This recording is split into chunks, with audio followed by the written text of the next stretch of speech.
Ma'am एक recent news से एक क्वेश्चन पूछना था। न्यूज से। हाँ, करंट अफेयर्स। हमास जो इसराइल हमास का वॉर चल रहा है, मैम क्या सऊदी और ईरान एक टेबल पे आ पाएंगे इस चीज से? सऊदी और ईरान एक टेबल पर आ पाएंगे? आई थिंक आ चुके होंगे। क्यों आ चुके होंगे? बहुत सारे एक्सप्लेनेशन है। पहला एक्सप्लेनेशन तो ये है कि जो हमस कर रहा है वो कौन करा रहा है वो समझना है। तो करा तो चाइना रहा है, और चाइना ने पहले ही कंडीशन बना ली।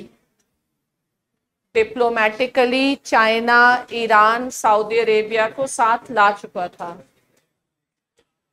और फिर अपना G20 और ये सब में तुमने क्वाड, न्यू क्वाड ये सब किया, तो अब वो चीजें बर्बाद कैसे करोगे? या जो इजराइल वेस्टर्न क्वाड कॉन्सेप्ट है I2U2 जो था। उसको बर्बाद कैसे करोगे? वहां पे फिर इंस्टेबिलिटी लाना है। तो पहला तो एक एक्सप्लेनेशन यही है। अब दूसरा एक्सप्लेनेशन है क्लैश ऑफ सिविलाइजेशंस। ठीक है, तो ideological wars are over and remaking of the world order है। तो किसी भी पॉइंट पर you can unite people and you can divide people. तो what will happen can depend upon how media put the things. So I was watching one or two channels. They are trying to project that all Muslim states are supporting Hamas. बोल रहे हैं all, लेकिन लिख रहे हैं चार: Lebanon, Iran, Syria, Iraq. लेकिन majority तो पढ़ती कहाँ है? मेजॉरिटी तो सुनती है। तो मीडिया तो खुद ही चाह रहा है ऐसा होना चाहिए। तो अब ये सब बहुत बड़ी प्रॉब्लम्स हैं। तो अब जब पब्लिक, मतलब कोई भी किंग है कितना भी, he can not ignore the public sentiment, and public sentiment is manufactured by media.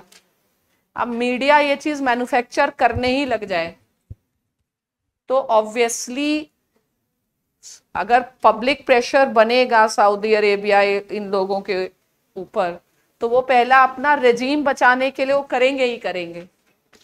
They can not से, क्योंकि Saudi Arabia has a also competition with Iran. तो कंपटीशन क्या है? Leader of Muslim world.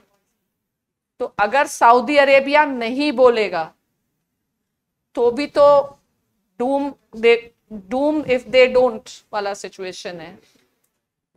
और दूसरा फिर क्या है? रशिया का भी रोल है इसमें। तो रशिया, ये यही लोग तो, आई थिंक थोड़े दिन पहले Putin has also visited Iran, China has also visited Iran. तो वहीं पर इन्होंने कुछ प्लान किया होगा सो दैट, हाँ, सो दैट वॉर में अगर आप एक जगह आप प्रॉब्लम कर रहे हैं यूक्रेन में, तो you have to open the second front, जिससे यूएस जो है वो फिर अब इधर भी फोकस करे। फंड्स क्या, मतलब आपका ध्यान बटेगा ना। तो अगर ताइवान से वॉर को हटाना है और चाइना रातों रात ताइवान पे चला जाए और इधर आपका टेंशन है, तो बहुत सारा अब इजराइल का identity as a creditable supplier of defence is something that impacts Russia. So Russia will try its best to expose that Israel is not a good choice. And maybe India as a buyer is also at the center of these calculations. तो सारे लोगों ने अपने अपने calculation कर लिए, जिसमें सबसे बड़े मूर्ख बन गए हमस वाले, क्योंकि whatever they have done and the manner in which they have done, so that cannot be accepted even if there is some injustice. So they have created a problem for themselves, मतलब legitimize नहीं कर पाएंगे, और they will, Israel को एक open मिल गया ना, एक कार्ड है इसको स्टार्ट करने का, तो अल्टीमेटली सफर कौन करेगा? पैलेस्टीनियंस करेंगे। तो जो पैलेस्टीनियंस का कोई लिंक नहीं इन सब चीजों से, तो वो सफर करेंगे। तो जिनके लिए आप कह रहे हैं आपने कुछ किया, लेकिन उन्हीं के लिए एक सरदर्द आपने बना दिया। And you have put the clock back, because more or less normalization was also happening, if not with Gaza then in the West Bank area. वहाँ चीजें चेंज हो रही थी। तो असली में तो ये चाइना और रशिया का काम है, क्योंकि उनके सपोर्ट के बिना नहीं हो सकता। मतलब अब क्या होगा तो पता नहीं है, प्रोजेक्ट की वजह से। विच CME नहीं IMCT, IME वो सब है ना। अब अमेरिका का सबके अपने इंटरेस्ट हैं, ये तो होना ही था actually. It was much expected to happen because of Chinese actions, मतलब they should have been watchful. Israel ने, इसीलिए there is no scope for complacency in international politics. तो कॉम्प्लेसेंट नहीं होना होता है। तो किसी का कॉमर्शियल इंटरेस्ट है, किसी का जियो पॉलिटिकल है, किसी का जस्ट पैसे का है, किसी का रिलीजियस है।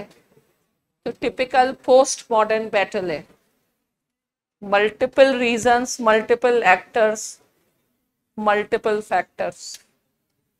मैम, क्योंकि अगर इजराइल और सऊदी अरेबिया नहीं होंगे तो IMEC प्रोजेक्ट का कोई मतलब भी नहीं बनेगा। हाँ, वही तो हम कह रहे हैं ना। तो चाइना के अगेंस्ट है, चाइना के काम है ना। यस मैम, तो BRI चेक नहीं होगा उससे। तो इसलिए target should not be Iran, target should be China. सारे वेस्टर्न नॉन, मतलब जितने कंट्री है सारे लोग मिल करके एक ही दिन अटैक कर दो चाइना पे। चाइना को खत्म होना जरूरी है। अब आगे चलो।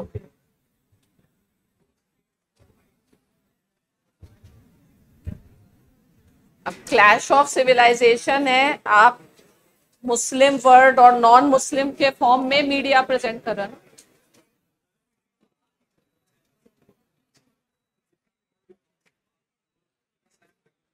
तुम सपोर्ट कर रहे हो तो तुम भी फाइट ही कर रहे हो। एक कहावत है, they also serve who only stand and wait. तो आप डायरेक्ट फील्ड में नहीं है लेकिन सपोर्ट कर रहे हैं, तो पार्टी टू कॉन्फ्लिक्ट है। ठीक है। Excuse me, ma'am. Excuse me. Ma'am, do you think that after these terrorist attacks, Israel will annex Gaza? They have to. They have to. They should also, because otherwise Israel's credibility will lost. क्योंकि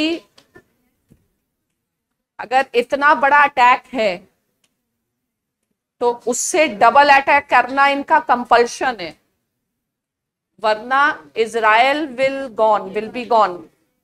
it is a existential issue for Israel.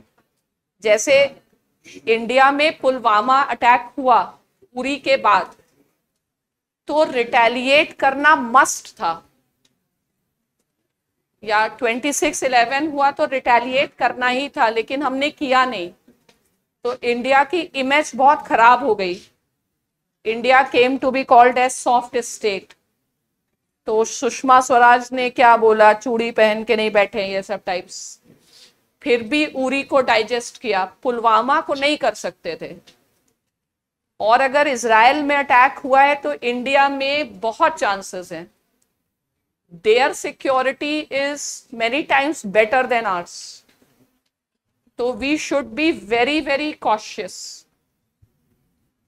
ठीक है कि मतलब India will be on the radar. तो उसका तो अब इसको आप कैसे भी कर देख सकते हो, तो एक्सपेक्ट कर ही सकते हैं आप।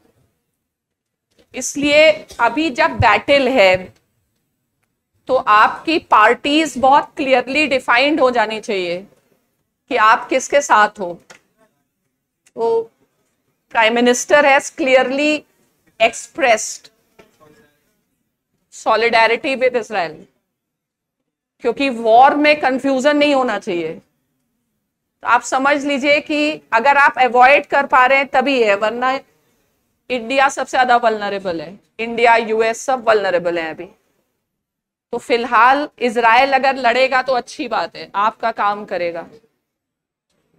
ठीक है, तो इजराइल को और चढ़ा दो भैया, दो लोग, सब लोग व्हाट्सएप पे लिख डालो, ट्विटर पे, बीबी आगे जाओ हम तुम्हारे साथ हैं।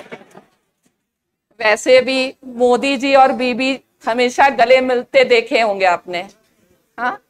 एंड दे से India Israel marriage is made in heaven. ठीक है, तो मोदी जी का प्रेम बीबी के लिए छुपा नहीं। ठीक है, तो वो आ ही गया, मतलब ट्विटर पे तो आ ही गया। ठीक है, अब चलते हैं।